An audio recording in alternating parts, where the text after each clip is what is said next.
Hello everyone, आज है 30 मार्च और आप सभी को रामनवमी की हार्दिक शुभकामनाएं। आज इस वीडियो में हम बात करने जा रहे हैं इंडियन ऑयल कॉरपोरेशन के बारे में। 76 रुपीज़ का ये शेयर है और देखा जाए तो पिछले कुछ दिनों से यहाँ पर धीरे धीरे करके प्रेशर बना ज़रूर है और शेयर नीचे की तरफ गिर रहा है।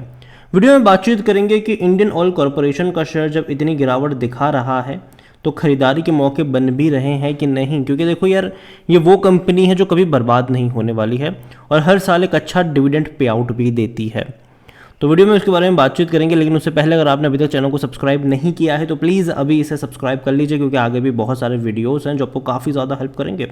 तो इंडियन ऑयल कॉरपोरेशन 77 रुपीज़ के आसपास है। एक तेज़ी आई, वापस बड़ी गिरावट बनी है यहाँ पर, लेकिन पिछले एक महीने में अगर आप देखोगे तो ये 80 रुपये से गिर कर नीचे आया है। हालांकि इससे पहले 76 पे था, वहाँ से 80 तक पहुँचा, वापस अभी 76 पर पहुँचने की कोशिश कर रहा है। अगर हम बात करेंगे पिछले एक साल की, तो एक साल में 1% की गिरावट है। ग्राफ काफ़ी इंटरेस्टिंग है। आप देखिए यहाँ पर एक तेज़ी बनी थी। देखो, ये वो कंपनी है जिसको कभी जब हाई लेवल पर ट्रेड करो तो पकड़ना नहीं चाहिए, लेकिन जब लोअर लेवल पर पहुँचे तब छोड़ना भी नहीं चाहिए इसको, क्योंकि आपकी बाइंग प्राइस कम होती है, आपको साल में अच्छा खासा डिविडेंड मिल जाता है। और अगर आपकी बाइंग प्राइस अगर कम रही ना यहाँ पर, तो चांसेस है कि आपको 10 से 15% तक का भी डिविडेंड मिल जाएगा और बाद में दोबारा जब कोई न्यूज़ आएगी वापस भाग जाएगा ये, क्योंकि ये हमेशा डूबने वाला नहीं है। ठीक है, ये ऊपर की तरफ बाउंस बैक पकड़ लेगा। यहाँ पर अगर आप बात करो पिछले 5 साल में तो 33% की गिरावट है, लेकिन अगर इसमें हम डिविडेंड को भी जोड़ देंगे तो फ़ायदा तो है लोगों का यहाँ पर। लेकिन हाँ, अगर आपकी बाइंग प्राइस कम लेवल पर है तो फ़ायदा और भी ज़्यादा यहाँ पर होता है। इसीलिए तब नहीं एंट्री करनी चाहिए जब ये महंगा हो। 100 रुपये के ऊपर कभी नहीं खरीदना चाहिए, 90 के ऊपर भी कभी नहीं खरीदना चाहिए, 80 के ऊपर भी नहीं खरीदना चाहिए। लेकिन अगर 70-75 के बीच में मिलता है तो इनिशियल बाइंग के मौके बन जाते हैं वो, क्योंकि ये उससे बहुत बड़ी गिरावट नहीं आएगी वहाँ से।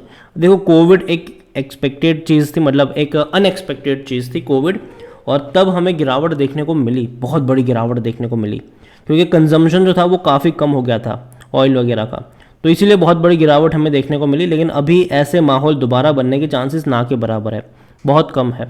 तो एक चीज़ ये भी होगी यहाँ पर कि अभी उतनी बड़ी गिरावट तो नहीं आएगी, अभी आपको 50 रुपये तक ज़्यादा नज़र नहीं आएगा, लेकिन हाँ 70-75 तक ज़्यादा नज़र आ सकता है, तो वहाँ पर मौके बनेंगे खरीदारी के। एक बड़ी अपडेट्स यहाँ पर ये भी है कि IOCL ने, जो इंडियन ऑयल है, उन्होंने रशियन कंपनी के साथ बहुत बड़ा अग्रीमेंट किया है to supply a crude oil to India, increase करने का, सप्लाई इंक्रीज़ करने का भैया यहाँ पर अग्रीमेंट हुआ है। अब देखिए, state run Indian Oil Corporation has sign term agreement with Russian oil giant Rosneft to enhance the crude oil trade between both the countries including diversifying the grades. और यहाँ पर एक चीज़ ये भी है कि सप्लाई को और ज़्यादा बड़े पैमाने पर इंक्रीज़ करने का प्लान भी है यहाँ पर। और देखो, इनसे ख़रीदा जाएगा तो इनको पैसा भी चुकाया जाएगा। तो यहाँ पर जो चुकाने की कीमत है वो डॉलर्स में नहीं बल्कि रशियन रूबल्स में इनको पे किया जाएगा और UAE दिराम में इनको पे किया जाएगा। डॉलर में पेमेंट नहीं की जाएगी, क्योंकि डॉलर अभी रशिया पर सैंक्शन लगे हैं काफ़ी ज़्यादा, तो यहाँ पर रशियन अपनी करेंसी को और ज़्यादा पैमाने पर अभी स्ट्रॉन्ग करने की कोशिश भी कर रहे हैं। और देखो, ग्लोबली बहुत चीज़ें हैं जो सही नहीं हो रही है। एक और बड़ी बात यहाँ पर यह भी है कि इंडियन ऑयल कॉरपोरेशन जो है, बोर्ड ने अप्रूव कर लिया है कि आने वाले दौर में 61,000 करोड़ रुपए का जो पेट्रोकेमिकल फोरे है वहाँ पर कंपनी जाएगी। और देखो, कंपनी जो है ना वो भी अल्टरनेटिव की तरफ भी जा रही है, ग्रीन एनर्जी की तरफ भी कंपनी जा रही है, हाइड्रोजन की तरफ भी कंपनी जा रही है। तो अगर कोई, काफ़ी लोग ये कहते हैं कि आने वाले दौर में मतलब ऑयल तो ख़त्म हो जाएगा, तो अगेन कंपनी जानती है ये चीज़। ठीक है, इससे पहले भी मैंने वीडियो बनाकर बताया था जब इन्होंने अनाउंसमेंट करी थी कि कैसे ये ग्रीन एनर्जी की तरफ शिफ्ट करने वाले हैं धीरे धीरे, मतलब वहाँ पर भी अपना एक्सपोजर बढ़ाने वाले, शिफ्ट नहीं, वहाँ पर भी अपना एक्सपोजर बढ़ाएंगे, ताकि जब ये ऑयल कम होता नज़र आए तब धीरे धीरे वहाँ पर डिमांड बढ़ती नजर आएगी। क्योंकि देखो भैया, एनर्जी तो चाहिए। ठीक है, यहाँ पर आप वॉल्यूम्स देखोगे तो 1 करोड़ के आसपास के वॉल्यूम्स नज़र आ रहे हैं, बड़ी क्वांटिटी में शेयर ट्रेड हो रहे हैं इंडियन ऑयल के। According to Moneycontrol user 100% लोग कह रहे खरीदारी करो। देखो, मेरी बेचने की सलाह कतई नहीं है, इस प्राइस में तो नहीं है। यहाँ पर अगर आप नज़र करो कंपनी के ऊपर तो डिविडेंड अच्छा पे करता है ये। 2022 में अगर आप देखोगे तो 4 रुपये का पहले पे किया, फिर 2 रुपये 40 पैसे का पे किया, कुल मिलाकर 6 रुपये 40 पैसे का इसने डिविडेंड पे किया था। 2021 में अगर आप देखोगे तो और बड़ा डिविडेंड था, पहले 3 रुपये का, फिर 1.5 रुपये का, फिर 5 रुपये का, कुल मिलाकर 9.5 रुपये का इसने डिविडेंड पे किया था। तो यहाँ पर मैं यही कहूँगा कि आपकी बाइंग प्राइस अगर कम है ना तो आप फ़ायदे में हो। आपकी बाइंग प्राइस अगर 70-75 की है साल का, अगर आपको ये 7 रुपये का भी डिविडेंड पे कर देता है, मतलब आपका 10% बन गया डिविडेंड से, वो भी बाजार में मुश्किल हालातों में। और अगर शेयर में तेज़ी आ गई तो डिविडेंड और ज़्यादा पे आउट होगा यहाँ पर आपको। तो यहाँ पर मैं यही कहूँगा आपसे कि इंडियन ऑयल कॉरपोरेशन कंपनी ख़राब तो नहीं है, अभी कुछ वक्त के लिए प्रॉब्लम में ज़रूर है, क्योंकि अभी ग्लोबली बहुत कुछ हो रहा है जो कि कहीं ना कहीं अच्छा नहीं होगा ऑयल इंडस्ट्रीज़ के लिए। यहाँ पर अगर मैं आईओसी के बारे में बात करूँ, इनके क्वार्टरली रिजल्ट्स के बारे में बात करूँ, तो आपको पता चलेगा थोड़ी सी गिरावट तो आई है। आप देखिए यहाँ पर इनके रेवेन्यू बढ़ गए थे, 2 लाख से रेवेन्यू बढ़ के 1,99,000 से बढ़ के ये चले गए थे 2,55,000 करोड़। लेकिन अभी थोड़े से कम हुए पिछले 2 क्वार्टर में, 2,32,000 पे आए। और सबसे ज़्यादा डेंट लगा है प्रॉफिट पर।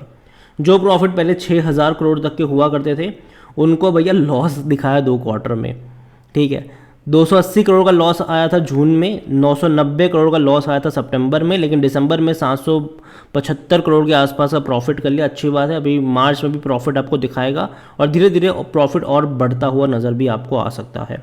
इंडियन ऑयल कॉरपोरेशन 4.33 का इसका पी रेशियो है, सेक्टर पी 12 का है, सस्ता कह सकते हो आप इसको।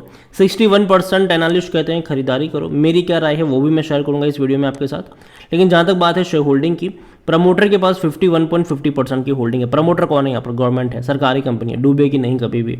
यहाँ पर 2% की होल्डिंग म्यूचुअल फंड के पास है, 9.69% की होल्डिंग डोमेस्टिक के पास है, 7.01% की होल्डिंग एफआईएस के पास है। रिटेल और अदर की मिलाकर होल्डिंग बनती है 29.81%, जिनमें से रिटेल इन्वेस्टर्स 4.97% की होल्डिंग लेकर बैठे हुए हैं। ओवरऑल आईओसीएल को लेकर मैं कहूँगा कि खरीदारी करी है, बने रही है। लेकिन जहाँ तक बात है फ्रेश बाइंग की, थोड़ा सा इंतजार कर लीजिए।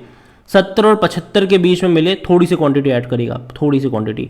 बाकी की क्वांटिटी अगर मान लीजिए कि बाजार में अगर और ख़राब हालत देखने को मिलती है, क्योंकि कोविड के केस अगर आप देखोगे तो पिछले 24 घंटों में भारत में 3,000 से भी ज़्यादा नए कोविड के केस आए हैं और ये बड़े पैमाने पर ग्राफ इंक्रीज़ हो रहा है।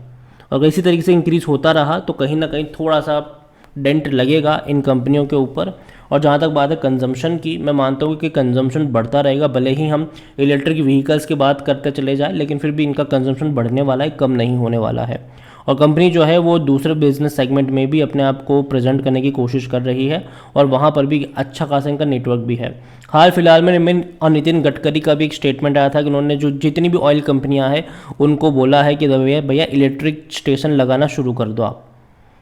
तो कहीं ना कहीं वो भी एक बड़ा बिजनेस इनके लिए हो सकता है, खुल सकता है आने वाले दौर में। तो यहाँ पर यही कहूँगा मैं आपसे, खरीदारी करिए, बने रहिए फ्रेश बाइंग की। जहाँ तक बात है थोड़ी सी क्वांटिटी इनिशियल बाइंग की आप कोशिश कर सकते थे 70-75 के बीच में। अगर वहाँ से गिर कर ये 65 से 70 की रेंज में जाता है तो वहाँ पर एवरेज करने के मौके होंगे। और मैं लॉन्ग टर्म की बात करूँगा, शॉर्ट टर्म की बात नहीं करूँगा, क्योंकि शॉर्ट टर्म में मैं अभी भी मान के चल रहा हूँ कि ये अप्स एंड डाउन्स आएगा यहाँ पर। और ऑयल की कीमतों यहाँ पर काफ़ी इंपॉर्टेंट रोल प्ले करेगी। और दूसरी बात यहाँ पर ग्लोबली क्या हो रहा है उस पर भी नज़र होनी चाहिए। तो इसीलिए धीरे धीरे चाहो तो ख़रीदारी करके चल सकते हो, लेकिन 70-75 के बीच में इनिशियल बाइंग के, 65 से 70 के बीच में एवरेज करने के मौके होने चाहिए। और मैं लॉन्ग टर्म की ही बात करूँगा, शॉर्ट टर्म की नहीं। अगर आप शॉर्ट टर्म का नज़रिया है तो अवॉइड करो, बहुत जल्दी कुछ नहीं होने वाला है यहाँ पर। लॉन्ग टर्म का नज़रिया है तो बॉटम फिशिंग के मौके बनेंगे। वीडियो को यहीं पे एंड करूँगा, पसंद आया हो तो लाइक करें, शेयर करें, चैनल अगर पहली बार हैं तो प्लीज़ सब्सक्राइब करें। और इंडियन ऑयल कॉरपोरेशन के बारे में क्या सोचते हैं वो भी आप मुझे कमेंट में लिख के बता सकते हैं। Thank you.